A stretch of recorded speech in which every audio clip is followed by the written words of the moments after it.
bonjour tout le monde. Je vois qu'on a déjà 2 personnes qui sont connectées. Est-ce que ce sont des personnes qui vont passer le permis bientôt? Salut Aurore. Bien. Ben on va commencer puisque de toute façon le live peut être revu après. Donc on va commencer par la question numéro 36 puisque la dernière fois on s'était arrêté à la 35. Donc on attaque sur la question vérification 36. Salut Priska. Alors, la vérification 36, c'est une vérification extérieure, hein, VE. De toute façon, tout ce qui est pair, c'est extérieur. On vous demande de montrer où s'effectue le remplissage de l'huile moteur. Alors, vous connaissez la voiture. Vous ouvrez le capot en tirant 2 fois sur cette tirette. De là, vous sortez. On vous demande l'orifice de remplissage d'huile moteur. Tout bête, vous ouvrez le capot, vous voyez le moteur il est là et sur le bord. Qu'est-ce qu'il y a ici? Un bouchon avec le symbole de l'huile. Hop, vous montrez tout simplement. C'est ici qu'on fait le remplissage d'huile moteur. Rien de plus. De là, soit l'inspecteur vous pose le reste des questions dehors, soit vous remontez dans la voiture, tout dépend comment il va vous le dire. On vous demande quel est le risque de manque d'huile moteur. Le risque de manque d'huile moteur, ça va être la détérioration et carrément la casse du moteur, d'accord? Parce qu'un moteur qui n'a pas d'huile, il faut savoir qu'un moteur, ce sont des pièces métalliques en friction à un rythme très rapide, puisque le rythme va de 1000 à 2000, 3000, 4000 tours, peut-être même 5000, mais ça c'est si on pousse trop les rapports. C'est-à-dire 5000 tours minute, c'est-à-dire que ces pièces sont en friction à un rythme hyper rapide. Et donc il faut qu'elles soient lubrifiées. Si elles ne sont pas lubrifiées et qu'on continue à rouler, forcément elles vont chauffer, elles vont commencer à ne plus pouvoir bouger. Mais comme on roule encore, ça va forcer dessus et tout simplement ça va tout casser. Risque de détérioration ou de casse du moteur. Ensuite on vous demande l'utilisation d'un défibrillateur automatisé sur une victime qui n'est pas en arrêt cardiaque présente-t-elle un risque? Alors attention à ceux qui passent le code, parce que pour ceux qui passent le code, il y a une question où on vous demande si on peut utiliser un défibrillateur sur une victime qui n'est pas en arrêt cardiaque. Au code, la réponse c'est oui. Or, quand on est dans ces questions-là de vérification sur le permis, et qu'on vous demande si l'utilisation d'un défibrillateur automatisé sur une victime qui n'est pas en arrêt cardiaque présente-t-elle un risque, la réponse c'est non, car le défibrillateur se déclenche uniquement car la victime est en arrêt cardiaque, d'accord? Donc attention à ne pas confondre la réponse qui est donnée dans les vérifications du permis de conduire de l'examen pratique et les questions du code de la route qui, elles, sont des questions théoriques, d'accord? Ensuite, on enchaîne avec la vérification 37, qui est une vérification intérieure. Montrez la commande permettant de désactiver l'airbag du passager avant. C'est tout bête, sur cette voiture, on ne peut pas désactiver l'airbag passager à l'avant. L'airbag passager, il est là, c'est écrit. Je crois que sur la 3e voiture qui a été commandée, il sera présent, l'airbag. Dans ce cas-là, on vous montrera où c'est. Mais quoi qu'il en soit, sur ces 2 voitures, la blanche tigrée et la rouge, on ne peut pas désactiver l'airbag. Donc vous répondez tout simplement ça. Où est-ce qu'on peut montrer la commande permettant de désactiver l'airbag du passager avant? Dans cette voiture, on ne peut pas le désactiver. Tout simplement. Ensuite, on vous demande juste un truc, quand vous êtes dans des voitures où vous pouvez désactiver, en général, à côté de l'interrupteur qui se manipule normalement avec la clé de contact, vous avez ce symbole. D'accord? Ensuite, on vous demande dans quelle situation doit-on le désactiver. Tout bêtement, comme au code, lorsqu'on transporte un enfant à l'avant dans un siège auto dos à la route. D'accord? Pensez-y. Pour transporter un enfant dans un siège enfant dos à la route. Et donc on enchaîne avec la question de premier secours. Quelles sont les conditions pour réaliser le dégagement d'urgence d'une victime en présence d'un danger réel, immédiat et non contrôlable? Donc là, je ne sais pas si vous vous souvenez, on a vu la dernière fois dans quel cas est-ce qu'on avait le droit de déplacer une victime, puisqu'une victime, on ne doit pas la déplacer, sauf dans certains cas très rares. En l'occurrence, lorsqu'on est dans un cas où la victime est en présence d'un danger réel, immédiat et non contrôlable, il y a quand même des conditions avant de tenter un dégagement d'urgence. La condition, c'est que la victime doit être visible, forcément, si vous ne la voyez pas, ça crème. Elle doit être facile à atteindre, ce qui est logique, et rien ne doit gêner son dégagement. Comme on vous dit après, il faut être sûr de pouvoir réaliser le dégagement de la victime. Tout simplement parce que si quelque chose gêne son dégagement, que vous ne pouvez pas l'atteindre ou que vous la voyez mal, et que vous tentez de le faire, il se peut tout simplement que vous y laissiez votre peau vous aussi. Et le but, c'est pas qu'il y ait une victime de plus. D'accord? Donc on tente de dégager une victime en cas de danger immédiat et non contrôlable, mais que si la victime est visible, facile à atteindre et rien ne gêne son dégagement. Pensez-y, d'accord? Très important.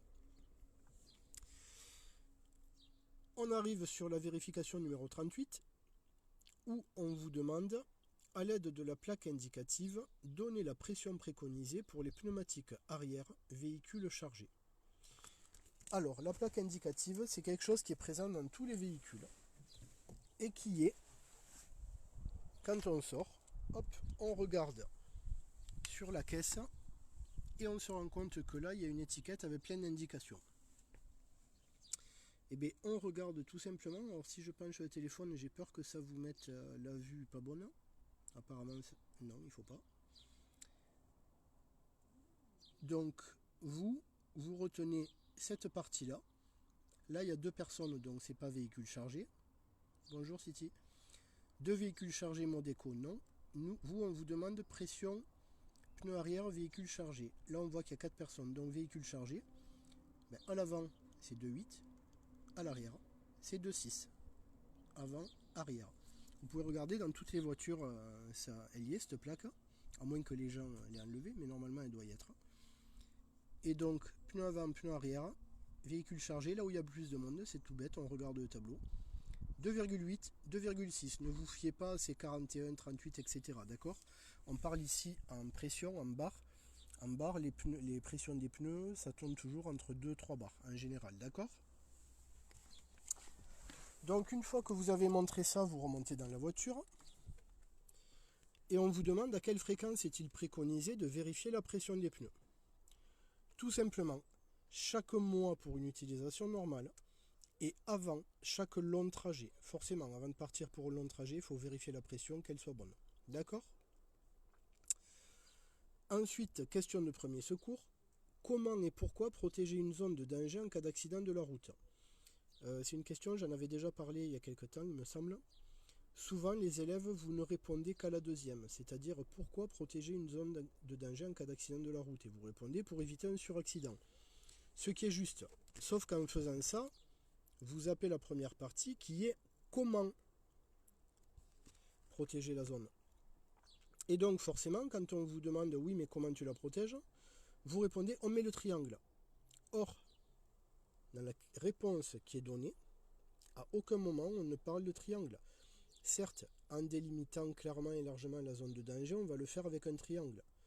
Mais il faut préciser qu'on délimite clairement et largement la zone de danger de façon visible. Forcément, il faut que ce soit bien visible pour protéger les victimes et éviter un suraccident. D'accord? Très important. Pourquoi on ne parle pas de triangle là-dedans? Parce qu'on parle tout simplement d'accident de la route, mais on ne sait jamais dans quelles conditions ça peut être.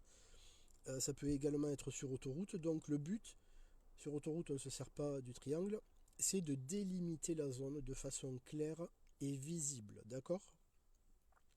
Donc souvenez-vous tout bêtement de cette phrase. En délimitant clairement et largement la zone de danger de façon visible pour protéger les victimes et éviter un suraccident. On enchaîne donc avec la question numéro 39, vérification 39 qui est une vérification extérieure. intérieur, excusez-moi, où on vous demande de montrer le voyant signalant l'absence de bouclage de la ceinture de sécurité du conducteur. Alors, il est évident que quand on est à l'examen, vous êtes dans cette situation. Donc la voiture, elle est arrêtée. Bien souvent, le moteur est arrêté, donc il faut le redémarrer. Et forcément, vous avez la ceinture. Donc, le voyant de la ceinture, puisque vous venez de rouler, il n'est pas attaché. D'accord? Il n'est pas allumé plutôt, puisque la ceinture est attachée. Alors, les deux petits bonhommes rouges qui étaient là, qui viennent de s'éteindre, ça, ce sont les passages arrière. D'accord? On n'en parle pas. Donc, vous, à l'examen, vous vous retrouvez dans cette position avec la voiture, soit moteur arrêté, soit moteur éteint. Et le tableau de bord qui est comme ça, ce voyant rouge allumé, puisque vous avez mis le frein à main. Si le moteur est allumé, laissez-le allumer. Si le moteur s'est éteint, vous le rallumez. On appuie sur embrayage, on redémarre, comme vous êtes habitué à faire. Et de là, tout bêtement, vous enlevez la ceinture. Et si vous regardez, quand on enlève la ceinture, hop, le voyant est là. Tout bêtement, d'accord? On montre le voyant, c'est tout. Vous enlevez la ceinture, vous dites, il est là. On ne vous demande pas d'étayer, de raconter 50 000 choses. Donc là, vous pouvez enchaîner. Et on vous demande, en règle générale, à partir de quel âge un enfant peut-il être installé sur le siège passager avant du véhicule? Tout bêtement, alors moi je sais que quand j'étais enfant, je le savais parce qu'il me tardait de passer devant. En général, les gens le savent, quoi qu'il en soit, c'est à partir de 10 ans. D'accord? Pas avant. Souvenez-vous, ça je vous le dis à titre perso, que c'est à partir de 10 ans, mais encore faut-il que l'élève ait la taille, que le passager, l'enfant, ait la taille requise pour pouvoir s'asseoir à l'avant, parce que si la ceinture lui passe au niveau de la gorge et qu'il est trop petit, dans ce cas-là, il reste derrière avec un rehausseur. D'accord? Ensuite, on vous demande comment est composé le signal d'alerte du système d'alerte et d'information des populations, le SAIP, qui est diffusé par les sirènes. Ça, c'est ce que je vous ai déjà mis sur la première séance. Je vous l'avais montré, je vous avais mis le lien vidéo pour pouvoir l'entendre. Souvenez-vous que ce code des sirènes, il est composé de deux codes distincts. En premier, c'est le signal national d'alerte, c'est-à-dire qu'on vous alerte qu'il y a un danger. C'est une variation du signal sur 3 cycles successifs.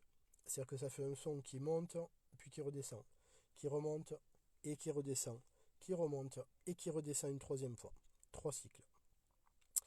Et ensuite, il y a le signal de fin d'alerte, qui lui est un signal continu. Ça veut dire, voilà, quand le signal est continu, c'est la fin de l'alerte. On enchaîne donc avec la vérification numéro 40, qui est une vérification extérieure, dans laquelle on vous demande de vérifier le fonctionnement de l'éclairage de la plaque d'immatriculation à l'arrière. Alors pour ça, forcément, il faut qu'il y ait le contact. Et il faut que lorsque vous mettez les feux de position, puisque ce sont les feux de position qui vont allumer les feux d'éclairage de plaque, il faut que la porte soit déjà ouverte, parce que si vous mettez le contact et qu'après vous ouvrez la porte, le fait d'ouvrir la porte va couper le contact et ça va vous éteindre les feux. Du coup, vous allez sortir et vous n'allez pas comprendre pourquoi ils sont éteints alors qu'à la base, vous les avez allumés. Donc, une fois que la porte est pas forcément ouverte en grand comme ça, d'accord? Mais une fois qu'elle est ouverte, on met le contact sans toucher les pédales. Le contact, il y est, tout est allumé. D'ailleurs, c'est écrit, contact mis. Et de là, on allume les feux de position. Donc, on envoie ce levier sur ce symbole, feu de position. Ça sonne justement là parce que c'est ce qui est écrit. Feu de position allumé, qu'on a une porte ouverte, pour elle, c'est une alerte. De là, vous sortez. On va à l'arrière de la voiture. Et si on regarde celui-là, il est allumé. Et celui-là, il est allumé aussi. Vous pouvez également ouvrir le coffre si ça vous chante. Et donc, vous précisez tout simplement que l'éclairage de la plaque d'immatriculation arrière fonctionne. On remonte dans la voiture, on éteint les feux, on coupe le contact, et on va enchaîner donc sur les autres questions. En l'occurrence, on vous demande un défaut d'éclairage de la plaque lors du contrôle technique entraîne-t-il une contre-visite? Forcément, bien sûr que oui. Vous vous doutez bien qu'on ne peut pas voir votre plaque d'immatriculation dans la nuit. Donc c'est un défaut majeur qui nécessite une contre-visite. Souvenez-vous que quand vous passez le contrôle technique c'est à partir de 4 ans sur un véhicule qui est neuf. Et ensuite, il faut le renouveler tous les 2 ans. Si lors du premier contrôle technique ou des renouvellements, d'accord, ça ne change pas. Si il y a une erreur qui nécessite une contre-visite, vous avez 2 mois pour faire réparer l'erreur et revenir présenter la voiture dans un centre de contrôle. Ensuite, on vous demande, au niveau des premiers secours, quelles sont les 3 informations à transmettre au service de secours. C'est pas la première fois qu'on la voit, celle-là aussi, si je me souviens bien. Ben forcément, il faut transmettre le numéro de téléphone à partir duquel l'appel est émis, la nature et la localisation la plus précise du problème. La localisation la plus précise, forcément, pour qu'ils sachent où est-ce qu'ils doivent se rendre, les secours. La nature, ben pour qu'ils sachent quels moyens ils doivent apporter pour être le plus opérationnel au niveau des victimes. Et le numéro de téléphone à partir duquel l'appel est émis, c'est parce qu'ils peuvent avoir des renseignements à vous demander en plus ou vouloir vous rappeler pour voir comment évolue la situation le temps qu'ils arrivent. Ça, ce sont les 3 informations à transmettre au service de secours. Mon numéro de téléphone avec lequel j'appelle, la nature et la localisation la plus précise du problème. On arrive donc sur la vérification 41.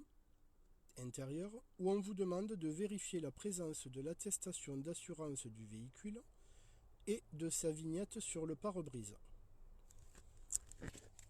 Alors, vu qu'il y avait les vérifs, j'ai remis les papiers là où ils sont quand on est en examen. Et ils sont tout au fond.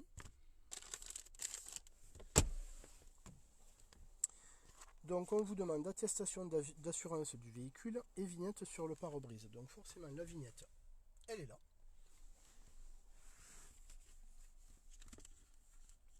Et l'attestation d'assurance, ben vous sortez la carte grise, vous l'ouvrez, et là, on va essayer de la sortir avec une main.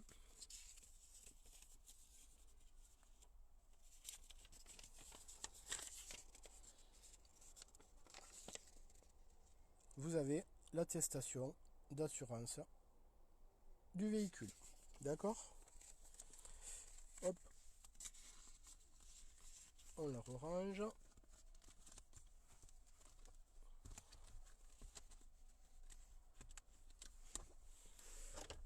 Et on la rentrera après.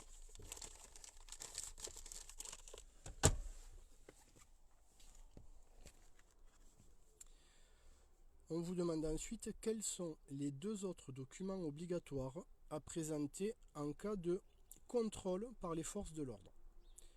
Les 2 autres documents, donc forcément on ne parle plus de l'assurance. L'assurance vous la présentez. Les 2 autres documents à présenter en cas de contrôle, ben forcément certificat d'immatriculation, la carte grise, et le permis de conduire. D'accord? Puisque le certificat d'immatriculation, c'est ce qui va prouver que la voiture est bien identifiée, à qui elle est, si elle n'est pas volée, etc. Et le permis de conduire, ben, tout simplement parce que vous conduisez une voiture, donc il faut que vous puissiez présenter le permis, ce qui est logique. Du coup, on va enchaîner sur la question de premier secours. Qu'est-ce qu'une hémorragie? Une hémorragie, c'est tout bêtement une perte de sang prolongée qui ne s'arrête pas. Et vous pouvez préciser qu'elle imbibe de sang un mouchoir en quelques secondes. D'accord? Qu'est-ce qu'une hémorragie? Une perte de sang prolongée qui ne s'arrête pas. Je fais un petit crochet d'ailleurs. Ces vérifications-là, à l'examen, ça dure pas longtemps du tout, d'accord? C'est-à-dire qu'à partir du moment où vous savez ce que vous avez à répondre, si ça dure 2 minutes, c'est vraiment le maximum, quoi. Puisqu'on vous pose la question, ben vous montrez ce qu'il y a à montrer, on vous en pose une autre, vous répondez, une autre, vous répondez, et c'est fini, on range et on repart, d'accord? C'est vraiment quelque chose qui est très rapide le jour de l'examen. On arrive donc à la vérification numéro 42. Indiquez où se situe la sécurité enfant sur l'une des portières à l'arrière du véhicule. Ben, chez McDan, vous n'aurez pas ce problème avec les portières arrière, puisqu'il n'y en a pas. Ces voitures n'ont que 3 portes, il n'y a pas de porte à l'arrière, donc vous dites tout. Déjà l'inspecteur, normalement quand il va tomber sur cette question, il va certainement passer directement à une autre, puisqu'il sait très bien que vous ne pouvez pas montrer où est-ce qu'on l'active, puisqu'il n'y en a pas. Quoi qu'il en soit, sachez que le reste, c'est bon à savoir quand même. Si la sécurité enfant est enclenchée, est-il possible d'ouvrir la portière arrière depuis l'extérieur? Bien sûr que oui. La sécurité enfant est là pour empêcher les enfants d'ouvrir la porte de l'intérieur, pas pour que vous ouvriez de l'extérieur, d'accord? Pour les laisser sortir par exemple. Ensuite, en premier secours, on vous demande quels sont les risques pour une personne victime d'une hémorragie. Forcément, victime d'une hémorragie. Alors, le terme détresse circulatoire, c'est vrai que on peut ne pas y penser. Quoi qu'il en soit, ça va entraîner, ça c'est sûr, un arrêt cardiaque, puisque si le sang ne circule plus, ou plutôt s'il coule en dehors du corps, il ne va plus vers le cœur et la pompe, si elle tourne à vide, elle s'arrête. D'accord? Donc, entraîner pour la victime une détresse circulatoire ou un arrêt cardiaque. On arrive donc sur la vérification numéro 43, où on vous demande d'allumer les feux de brouillard arrière et de montrer le voyant correspondant. Le voyant correspondant, c'est celui-là. Hop, on va vous montrer comment on allume les feux de brouillard. Forcément, avant toute chose, on met le contact sans toucher les pédales. On appuie simplement une fois là-dessus. Le contact est mis, tout s'éclaire et c'est bien écrit contact mis. Alors, le feu de brouillard.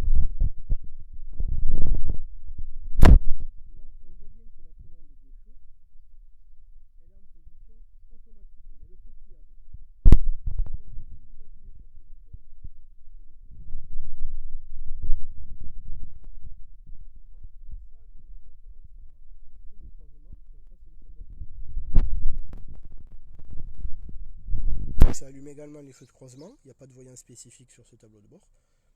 Et ça a allumé le feu de brouillard, les feux de brouillard arrière, le voyant est là. Et forcément, si je rappuie sur ce même bouton, hop, tout s'éteint. Par contre, attention, parce que si un élève a touché cette commande avant et qu'elle est sur la position 0, là les feux ne sont plus en position automatique, ce qui fait que quand j'appuie sur ce bouton, il n'y a rien qui se passe au tableau de bord. D'accord? Là depuis tout à l'heure j'appuie, il n'y a rien qui se passe, tout simplement parce que les feux n'étant pas en position automatique, le fait qu'on veuille actionner les feux de brouillard arrière, les feux de brouillard arrière ne s'actionnent que s'il y a les feux de croisement, mais vu qu'ils ne sont pas en position automatique, ils ne s'allument pas. Donc, soit vous le repassez sur la position automatique, soit de vous-même, vous allez chercher carrément la position feu de croisement, et vous allez appuyer sur ce bouton. Et lorsqu'on appuie, miracle, le voyant s'allume, vous le montrez, et vous dites, il est là, tout bêtement. Et de là, on rééteint tout, on éteint le feu de brouillard, et on repasse en position automatique. Ça c'est pareil, à partir du moment où vous savez les allumer, ça dure 10 secondes ça. On vous demande ensuite, est-ce que vous pouvez les utiliser par forte pluie? Jamais de la vie, on n'utilise pas les feux de brouillard arrière par forte pluie. Souvenez-vous que les feux de brouillard arrière, pour s'en souvenir, souvenez-vous de BN, brouillard-neige. On ne se sert pas des feux de brouillard arrière à partir du moment où il pleut, que la pluie soit forte, pas forte, très forte ou pas du tout. D'accord? À partir du moment où il y a le mot pluie, on s'en fout qu'il y ait écrit forte devant, la réponse c'est non, tout simplement. Ok? De là on enchaîne avec la question de premier secours. Quels sont les signes d'un arrêt cardiaque? Alors, souvenez-vous que pour savoir si la victime a fait un arrêt cardiaque, la première des choses qu'on va vérifier, c'est est-ce qu'elle est consciente. Et du coup, ce qu'on va faire, c'est on va chercher à voir si elle répond, si elle réagit à des questions simples et à des gestes simples, et si elle respire. Parce que si la victime ne répond pas et ne réagit pas, mais qu'elle respire, elle est simplement inconsciente. Par contre, un arrêt cardiaque, c'est le même début. La victime ne répond pas, ne réagit pas, mais elle ne respire pas, ou elle présente une respiration anormale. Et là, dans ce cas-là, ce sont les signes d'un arrêt cardiaque, d'accord? Donc là, c'est beaucoup plus dangereux. Souvenez-vous, la victime ne répond pas, ne réagit pas et respire, elle est inconsciente. Arrêt cardiaque, la victime ne répond pas, ne réagit pas et ne respire pas. D'accord?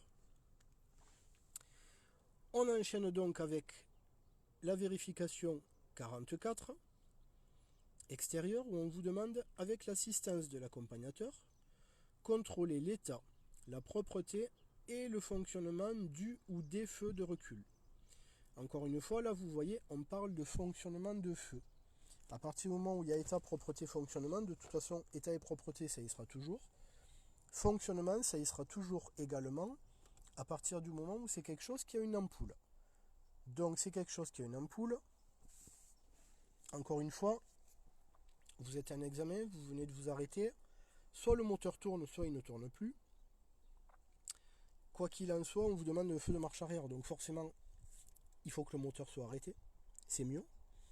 Du coup, ce que vous faites, vous entrouvrez la porte, de sorte que vous puissiez mettre le contact.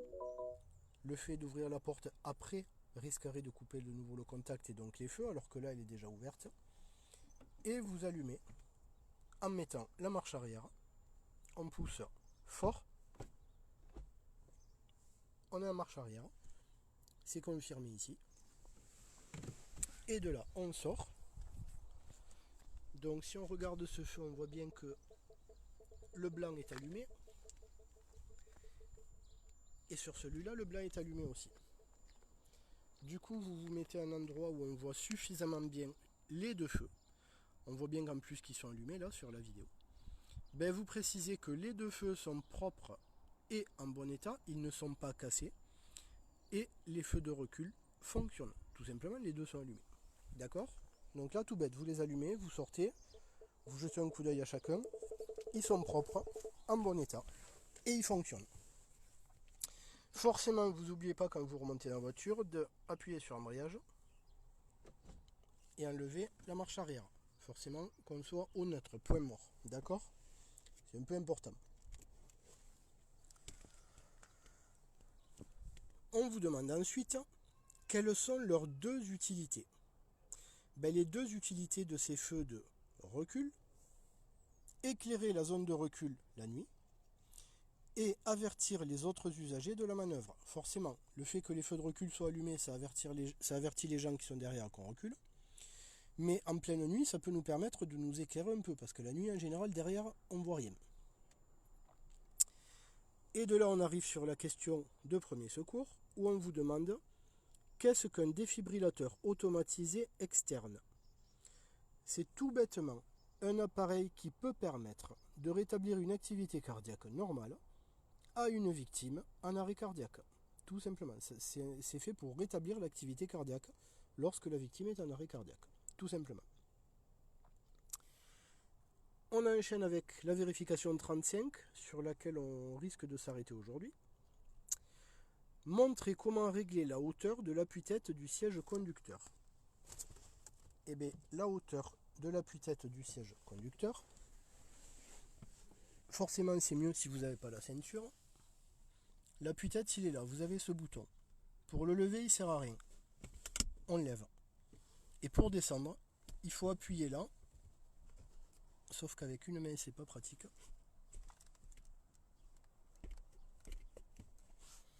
Et en appuyant là, on peut le redescendre. Tout bêtement. On vous demande ensuite quelle est son utilité. Ben, son utilité, ça va être qu'il permet de retenir le mouvement de la tête en cas de choc et de limiter les blessures, notamment d'éviter le coup du lapin, qui peut être quand même assez dangereux. D'accord? Ensuite, on vous demande par quel moyen doit être réalisée l'alerte des secours. Elle doit être réalisée à l'aide d'un téléphone portable ou d'un téléphone fixe, ou alors d'une borne d'appel d'urgence, notamment quand on est sur autoroute. D'accord? Voilà pour la vérification 45. On va enchaîner un peu, on va aller jusqu'à 50, comme ça au moins on saura qu'on est jusqu'à 50. Ça nous arrêtera un compte rond. On vous demande ensuite, vérification 46, avec l'assistance de l'accompagnateur, contrôler l'état, la propreté et le fonctionnement des feux de stop. Toujours pareil, état, propreté, fonctionnement. Donc là, le but, c'est de voir si le feu stop fonctionne. Alors forcément, il y en a un là. Il y en a un là. Et il y en a un là aussi. Forcément, ils sont éteints puisque je ne suis pas dans la voiture en train de freiner. Donc je vais essayer de vous poser le téléphone et de rentrer dans la voiture pour les faire clignoter.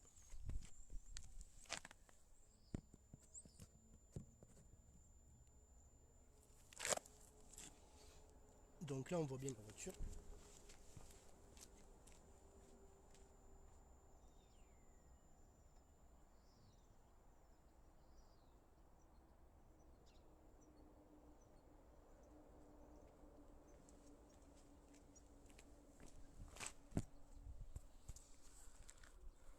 De fait, les feux stop, les trois sont propres et en bon état, ils ne sont pas cassés.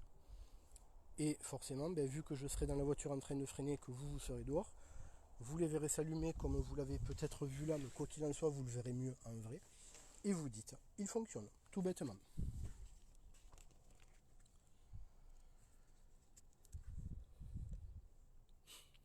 On vous demande par la suite, quelle est la conséquence en cas de panne des feux de stop? La conséquence, elle est grave, parce que les véhicules qui vous suivent, ils n'ont pas l'info, donc risque d'accident. La voiture qui est derrière risque tout simplement de vous rentrer dedans. Premier secours, lors d'un appel avec les services de secours, pourquoi devez-vous attendre que votre correspondant vous autorise à raccrocher? Celle-là, on l'a déjà vue récemment. Souvenez-vous, il peut vous conseiller ou vous guider dans la réalisation des gestes et surtout où ne pas faire jusqu'à l'arrivée des secours. Parce qu'on pense tous à dire oui, peut-être qu'ils ont des choses en plus à nous dire, des conseils à nous donner, mais parce qu'ils peuvent vous guider sur la réalisation des gestes qu'il faut faire ou au contraire qu'il ne faut surtout pas faire en attendant que les secours arrivent. Ensuite, on continue, vérification 47. De quelle couleur est le voyant qui indique au conducteur que le feu de brouillard arrière est allumé? On l'a vu tout à l'heure, hein, ça ne change pas, c'est le même. Il est orange, c'est tout. Du coup, l'inspecteur va enchaîner. Quelle est la différence entre un voyant orange et un voyant rouge? Le rouge, c'est une anomalie de fonctionnement ou un danger, ça veut dire qu'il faut s'arrêter dès que c'est possible. Le orange, ça vous informe d'un élément important. Ça ne veut pas dire qu'il faut que vous vous arrêtiez de suite.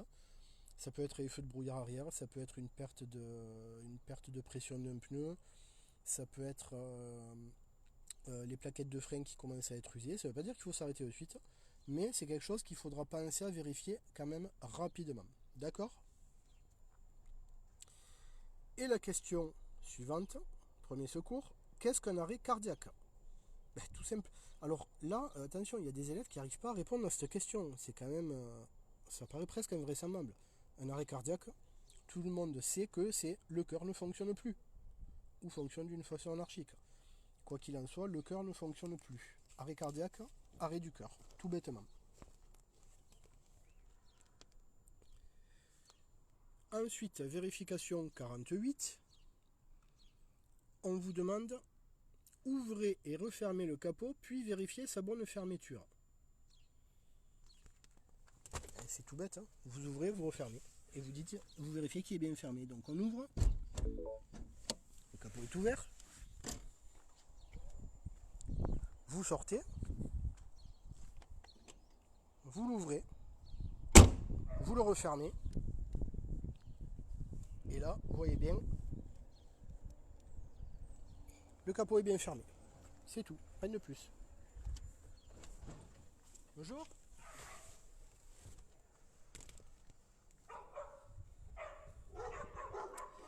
Désolé, il va y avoir du bruit, il y a le facteur, les chiens les aboient. Ensuite, on vous demande, en roulant, quel est le risque d'une mauvaise fermeture du capot? Ça craint parce que risque d'ouverture du capot, et ça peut entraîner un accident, puisque là, vous imaginez bien qu'on voit, si le capot s'ouvre, on ne voit plus rien. Et si on ne voit plus rien, en général, ça craint. Donc, risque d'ouverture du capot pouvant entraîner un accident.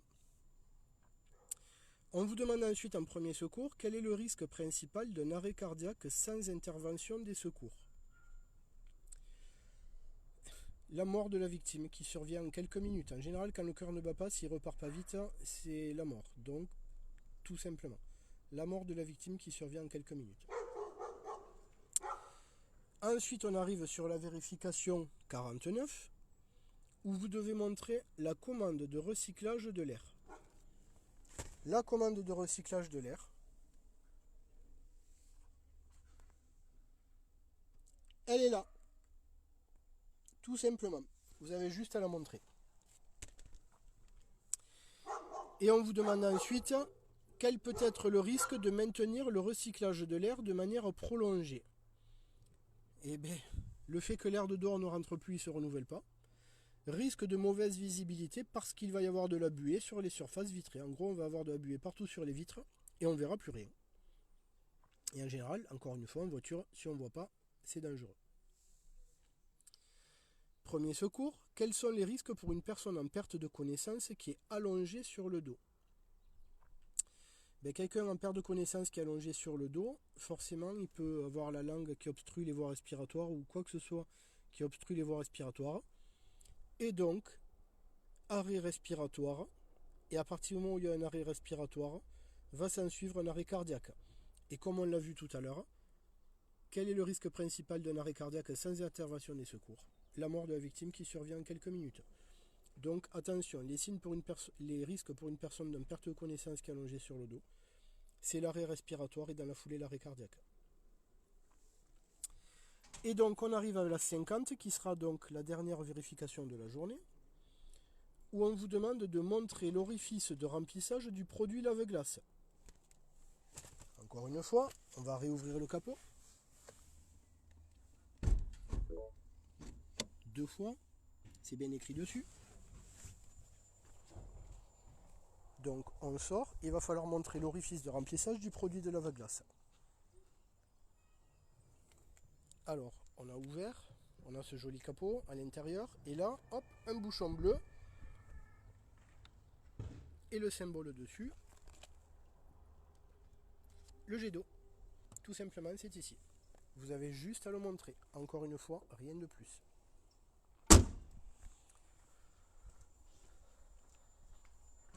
On remonte dans la voiture. Et l'inspecteur va vous demander quel est le principal risque d'une absence de liquide de lave-glace. Il faut rester tout bête sur une question comme ça.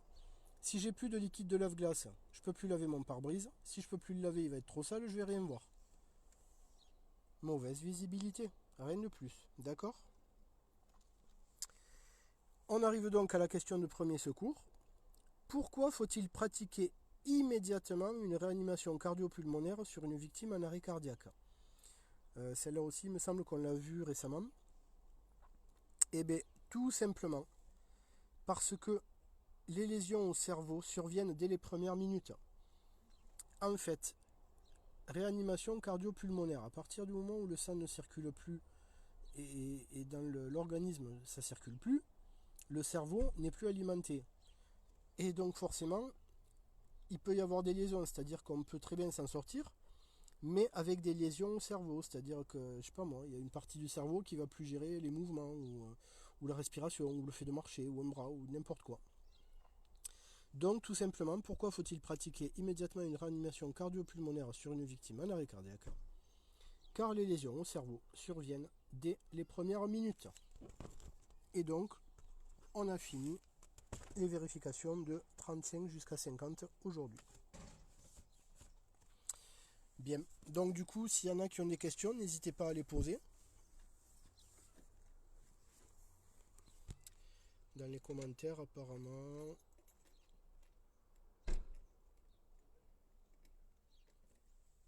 Rebecca, tu es étonné que le moteur peut se casser. Ben oui, un moteur, ça peut se casser. Ça peut se casser puisque ce sont des pièces en alu quand même. L'alu, c'est un métal fragile. Et il suffit que ça chauffe trop et qu'on force dessus. Ça casse, tout bêtement. Et quand le moteur est cassé, ben, il est mort. Donc voilà, avec plaisir, Aurore, j'espère que tout va bien. Et du coup, je vous souhaite une bonne fin de journée. On attend avec impatience d'avoir un peu plus d'infos pour savoir quand est-ce qu'on va réouvrir. De notre côté, à l'auto-école, on a reçu les gants pour les enseignants. On a également des lingettes pour désinfecter volant, tableau de bord, levier de vitesse, etc. On a également une paroi en plexiglas dans le bureau pour justement éviter la transmission. Et pour le reste, on attend de voir ce que l'État va nous obliger à avoir pour pouvoir continuer à travailler lorsqu'on aura le droit de réouvrir. Apparemment, sachez que l'État s'orienterait, c'est au conditionnel, puisque ça change toutes les semaines, donc il n'y a rien à prendre au sérieux là-dedans. Mais l'État s'orienterait sur une possible réouverture des auto-écoles le 11 mai, uniquement pour les leçons moto, poids lourd, transport en commun. C'est-à-dire pas permis voiture, que ce soit conduite accompagnée ou permis normal. On n'en sait encore strictement rien, ça reste des bruits de couloir. Donc on attend d'en savoir plus et de toute façon quand on en saura plus on mettra des communications sur les pages Facebook et Instagram de l'auto-école. Sur ce, je vous souhaite une bonne journée et à ce soir pour le code. J'ai pas envoyé le mail pour vous prévenir de la séance de vérif, donc du coup je vais vous envoyer un mail pour vous dire qu'elle a eu lieu, enfin pour dire aux gens qui ne l'ont pas vu qu'elle a eu lieu et qui peuvent aller voir le live sur la page Facebook. Voilà, bonne journée à tout le monde, au revoir.